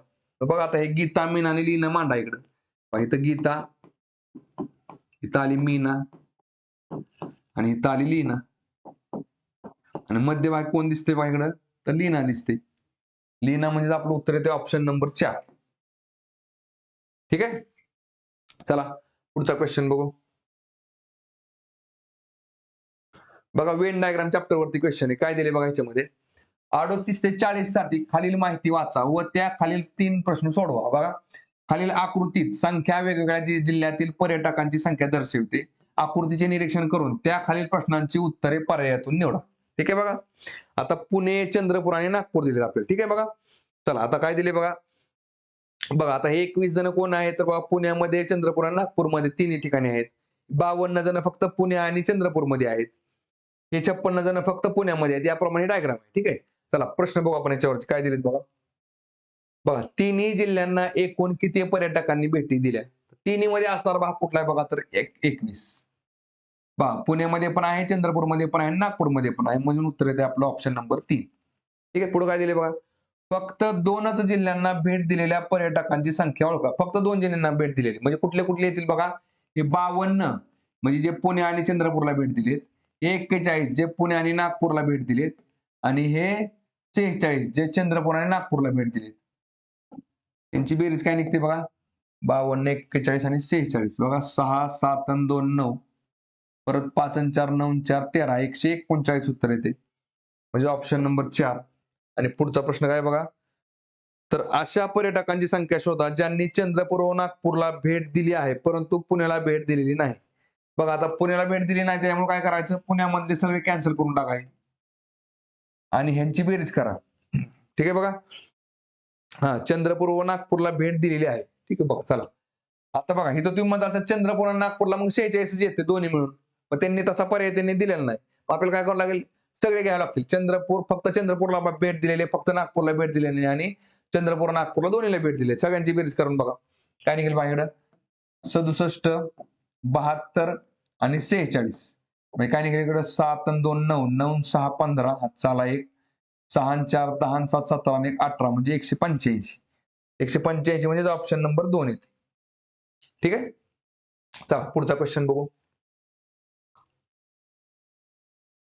बघा काय दिले या प्रश्नामध्ये. 2 ते 99 अंक मोजले असता आपण ते मोजताना किती वेळा 5 या अंकाला मोजतो? तर लक्षात ठेवायचं बघा. आपण ज्यावेळेस 1 ते 99 अंक मोजतो ना, 1 ते 99 मध्ये 1 ते 99 मध्ये बघा 1 ते 9 हे सगळे अंक जे असतात ना, तर ते 20 वेळा येतात. किंवा सगळीकडे समजा आता इथं आपण बघा इकडे काय केलं आपण 101 ते 2 सॉरी 99 ते सॉरी 100 ते 99 100 ते 199 केलं. आता तुम्ही म्हणसाल सर मला इकडं सर तुम्ही 101 ते 200 का 1 ते 100 का पकडत नाही? कारण कसं असतं लक्षात घ्या. बघा 1 ते 99 मध्ये कसं असतं 1 ते 9 एक अंक झाले आणि 10 ते 99 2 अंक सगळे घेतले आपण. बरोबर आहे का? 100 ते 199 मध्ये कसं असतं बरोबर 100 संख्या होतात. आपली लाईन चुकत नाही. म्हणजे सगळे अंक 20 वेळा येतात. कुठले? शून्यापासून बघा. फक्त 1 ते 99 मध्ये 0 हा अंक 9 वेळा येतो. लक्षात ठेवायचं. आणि बाकी सगळे 1 ते 9 जे अल्फाबेट डिजिट आहेत ना आपले ते सगळे 20 वेळा येतात. लक्षात ठेवायचं. इथं फक्त काय बघा 100 ते 99 मध्ये पण सगळे अंक 20 वेळा येतात. सगळे. शून्यापासून 0, 1, 2, 3, 4, 5, 6, 7, 8, 9 फक्त अपवाद काय असतो? एक जो आहे ना एक हे शतकाचं बघा. एक हा प्रत्येक नंबरमध्ये असणार आहे. 100 पासून 199 पर्यंत. 100 अंक आहेत. मग त्या 20 मध्ये फक्त तुम्हाला 100 ऍड करावं लागतं. 120 होतात. म्हणजे आपल्याला बरोबर एक लिंक सापडत जाते. त्यामुळे काय करायचं 1 ते 100 न मोजता 1 ते 99 मोजायचं. मग 1 ते 99 मध्ये बरं आता इथं 2 पासून जरी मोजलं तरी काय 2 मध्ये काय 5 आपण कुठला कॅन्सल केलेला नाही. बरोबर आहे का? हा, मग 1 ते 99 अंक मोज असतात. आपण ते मोजताना किती वेळा 5 या अंकाला मोजतो, तर 20 वेळा अंक मोजतो आपण. किती वेळा? 20 वेळा. पण 5 हा अंक असणाऱ्या संख्या जर विचारला असेल, तर 19 येईल. आणि फक्त 5 हा अंक फक्त एकदाच असेल, अशा संख्या किती असतात? 18 असतात. कारण की 55 मध्ये 5 हा 2 वेळा असतो. बरं ठीक आहे, आता 20, 19, 18 ते आपल्याला इथे विचारले काय? तर 5 या अंकाला मोजतो आपण किती वेळा? तर 20 वेळा. Option number 3. ठीक आहे? चला पुढचा क्वेश्चन बघू. बघा, आता कसोट्यांवरती प्रश्न आहे. बघा, या संख्येस 9 ने निशेष भाग जातो, तर प्रश्नचिन्हाच्या ठिकाणी कोणता अंक असावा? आता 9 ची कसोटी काय असते बघा, जी काय तुम्हाला संख्या दिली, त्या संख्येतील अंकांच्या बेरजेला 9 ने भाग गेला पाहिजे. म्हणजे बघा आता इथे किती आहे? 9, 3 इथं x 3 1 8 करू आपण. बरं आता इथे काय बघा लक्षात घ्या. बेरीज पूर्ण करत बसायची गरज नसते. काय करायचं? 9 ला भाग जातो ना, 9 ला कॅन्सल करून टाका. बघा 8 आणि 1 9 त्याला पण कॅन्सल करून टाका.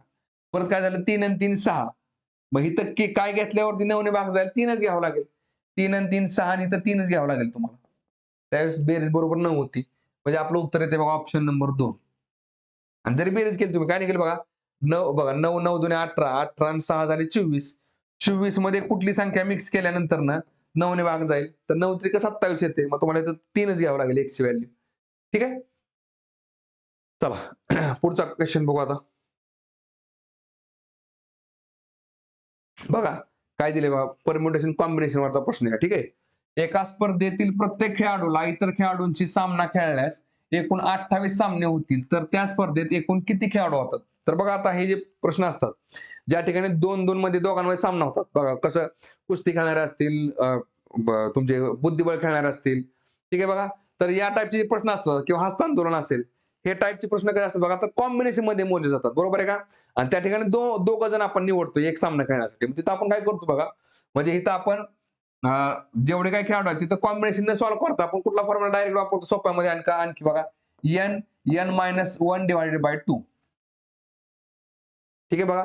आणि ह्यांचे एकूण किती सामने झाले? बाबा 28 सामने झाले. लक्षात येतं का बघा?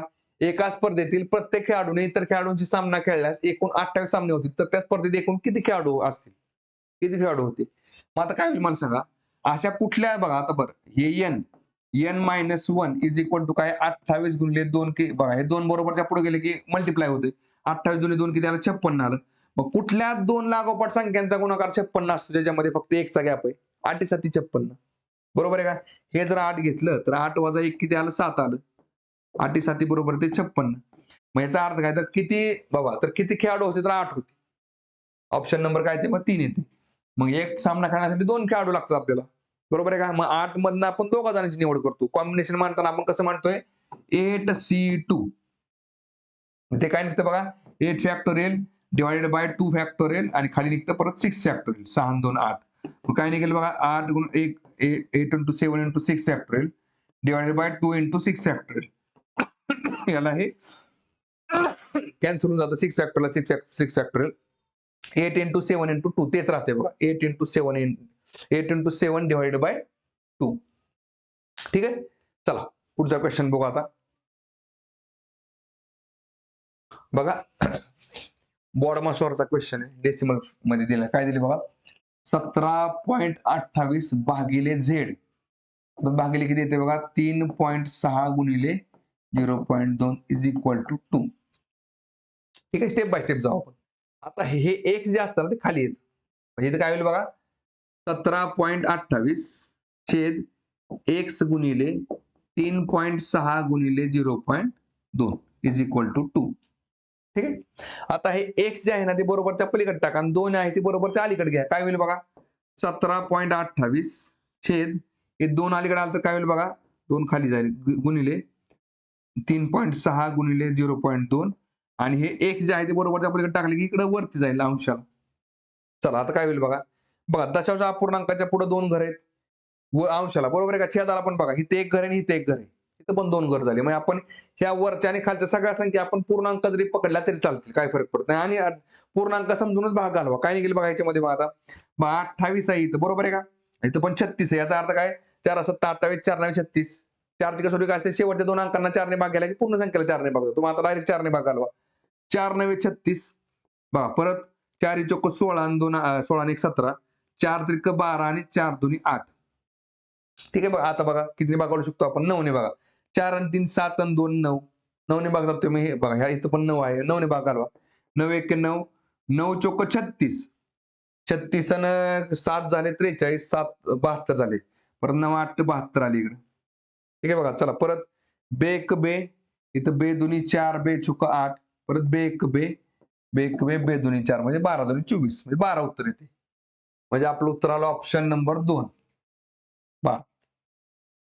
ठीक आहे. चला पुढचा क्वेश्चन बघू आता. बघा परत एकदा बघा भागाकारावरती प्रश्न आहे. काय दिले बघा? 20,000 भागाकारा जागेला गुणाकारात चिन्ह टाका. काय होईल बघा? उलट होईल. 1/200 होईल. परत गुणिले काय होईल? 1/20 होईल. आता तात्पुरतं थांबा. इथं पुढचं जे आहे ना, फक्त आधी हा कंस सॉल्व्ह करून घ्या. भागिले. आतमध्ये काय येईल बघा? 35/7. ठीक आहे. चला इकडे तात्पुरतं भाग घालवा. हा बघा काय निघते बघा इथं किंवा पहा एक लक्षात घ्या. डोक्यात काय सर तुम्ही म्हणता सर इथं भागाकारात चिन्ह आहे. मग आधी भाग घालावा लागतो. कसं असतं लक्षात घ्या. गुणाकार आणि भागाकार जर एक लागोपाठ एक असतील, आधी गुणाकार असेल आणि नंतर लगेच भागाकार असेल ना, तर आधी गुणाकार केला तरी चालतो. किंवा याला भाग घालवला तरी चालतो, काही फरक पडतो. आणि नसेल जर कन्फ्युजन होत असेल तर मग डायरेक्ट काय करा, इथं पण तुम्हाला वाटत असेल की सर आपण इथं पण काय करू, गुणाकार चिन्ह टाकू, तरी पण गुणाकार चिन्ह टाकू आपण इथं गुणाकार चिन्ह टाका. आणि आता आतमध्ये काय होईल बघा? 1 हे काय होईल बघा? 35/7 होईल. बरोबर आहे ना? 1 कारण की हे जे आहे ना ते खाली जाईल. 1/35/7 जो नंबर जसा आहे तसाच कुठं खाली जातो. फक्त आपण काय केलं? चिन्हाच्या ऐवजी ते उभं मांडले. ठीक आहे. चला आता काय होईल बघा इकडं. बघा ह्या 2 शून्याला हे 2 शून्य गेले. परत ह्या शून्याला हा शून्य गेला. परत बघा बे एक बे, इथं बे एक बे, परत बे एक बे, बे पंचे 10. म्हणजे 5 गुणिले आता हे 35/7 आहे ना ते उलट होईल. काय होईल बघा? 7/35 होईल. काय निघालं माझ्याकडे मग? 5 एके 5, 5 7 35. मग 7/7 बरोबर काय येते? 1 उत्तर येते. 1 म्हणजेच काय होईल बघा? ऑप्शन नंबर पहिला. ठीक आहे. चला पुढचा क्वेश्चन बघू. बघा सिरीज चॅप्टरचा क्वेश्चन आहे. काय दिले बघा? बघा 6 अधिक 3 9. एक अधिक संख्या बघा 9 अधिक 3 12. बघा अधिक 3 केले की 12 अधिक 3 केले की 15 येते. ठीक आहे. एक अधिक संख्या अधिक 3 केले की वाढत गेलेत. परत बघा 7 अधिक 2 9. 9 अधिक 2 11. 11 अधिक 2 13 येईल. म्हणजे इथं क्वेश्चन मार्कच्या जागेला 11 येईल. 11 म्हणजेच काय? Option number 1. ठीक आहे. चला पुढचा क्वेश्चन बघू. बघा अॅनालॉजीवरचा प्रश्न आहे.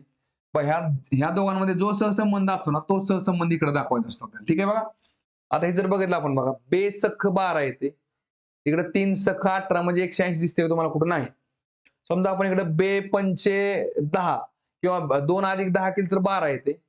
30 अधिक 10 केलं तर 40 येते. 40 पण पर्याय दिलेला नाही. इथं काय केलंय बघा लक्षात घ्या त्यांनी. 2 आणि 12 इकडे काय आहे? 30. ठीक आहे बघा. मग त्यात बी कसं बघा चुकवलंय बघा लक्षात घ्या. ह्या बघा हे 30 जे आहे ना, तर ह्या 2 टिंबाच्या इकडे द्यायला पाहिजे त्यांनी लक्षात. म्हणजे इथं बघा ह्या 2 संख्यांचा जो गुणाकार आहे 1 गुणिले 2 की त्याला 2 तो इकडे घेतलाय. बरोबर आहे. हां. आणि इकडे बघा जर आपण समजा 56 मांडलं, तर ह्या 2 संख्यांचा गुणाकार किती झाला बघा 5 गुणिले 6 झाले 5 7 30 ते इकडे मांडले. बघा बे एक बे ह्या 2 संख्यांचा गुणाकार किती आला? 2 आला. ह्या 2 संख्यांचा गुणाकार किती झाला? 6 35 30 आला. मग इथं उत्तर येते ऑप्शन नंबर 3 56. ठीक आहे. चला पुढचा क्वेश्चन बघू. बघा हा कोडिंग डिकोडिंग मध्ये प्रश्न विचारला जातो. काय दिले इथे तुम्हाला? 8 गुणिले 2 बरोबर 4. म्हणजे इथे थोडक्यात काय बघा लक्षात घ्या. गुणाकाराच्या जागेला इथे भागाकारात जर आपण चिन्ह लिहिलं, तर काय निघते बघा 8 भागिले 2 बरोबर 4 येते. 8 भागिले 4 बरोबर 2 येते. बघा 16 भागिले 8 केले की 2 येते. 40 भागिले 5 केले की काय निघते? 8 निघते. 8 पंचे 40. म्हणजे उत्तर येते आपलं ऑप्शन नंबर 2. ठीक आहे. चला पुढचा क्वेश्चन बघू. बघा रँकिंग चॅप्टरचा क्वेश्चन आहे. काय दिले बघा? एका रांगेत संदीप डावीकडून 25वा आहे. बघा संदीप किती आहे बघा, तर डावीकडनं संदीप हा 25वा आहे. बस बरं इथं डायरेक्ट 25 लिहायचं नाही. संदीपच्या डाव्या बाजूला किती जण आहेत? तर 24 जण आहेत. हे झाले 24 जण आणि संदीप एक झाला 25 जण. त्याला पुढे काय दिले बघा, व उजवीकडून तो 25वा आहे. आता संदीप उजवीकडनं 25वा आहे, म्हणजे उजव्या बाजू त्याच्या उजव्या साईडला किती जण असतील बघा, आता 24 जण असतील. हे झाले 24 आणि तो एक 25. आणि विचारले काय, तर रांगेत एकूण मुले किती आहेत? किती असतील बघा, 24 आणि 24 48, 48 आणि 49. म्हणजे आपलं उत्तर निघेल बघा ऑप्शन नंबर 3. ठीक आहे. चला पुढचा क्वेश्चन बघू. बघा, डायरेक्शन चॅप्टरचा क्वेश्चन आहे. काय दिले बघा याच्यामध्ये, एक कुत्रा पूर्वेकडे 19 फूट पळत गेला. बघा, पूर्व दिशा कुठं असते, या साईडला बघा, या साईडला तो किती गेला, 19 फूट गेला. 19 फूट पळत गेला. चला परत आणि उजवीकडे वळाला व तेथून तो 9 फूट पळाला. आता इथून तो उजवीकडे वळला म्हणजे कुठं खालच्या साईडला, आणि किती गेला बघा, तर 9 फूट गेला. चला परत आणि तेथून तो उजवीकडे 9 फूट पळाला. आता परत उजवीकडे पळाला. बघा, दक्षिणेकडे जर चेहरा असेल ना, तर आत्ता जो आपला डावा हात आहे ना, तो उजवा असतो, उजवा आहे तो डावा असतोय. आणि काय म्हणले बघा, तेथून बघा उजवीकडे वळाला व तेथून तो 9 फूट पळाला आणि तेथून उजवीकडे वळाला. उजवीकडे वळला म्हणजे कुठं, डाव्या साईडला. आणि किती पळाला बघा, 9 फूट पळाला. या साईडला किती गेला तो, 9 फूट पळाला. हा, पुन्हा पुन्हा डावीकडे वळून पुन्हा डावीकडे वळून पळाला. आता इथून परत तो डावीकडे वळून पळाला या साईडला. किती पळाला काय त्यांनी दिलेलं नाही. पुन्हा डावीकडे वळून 12 फूट पळाला.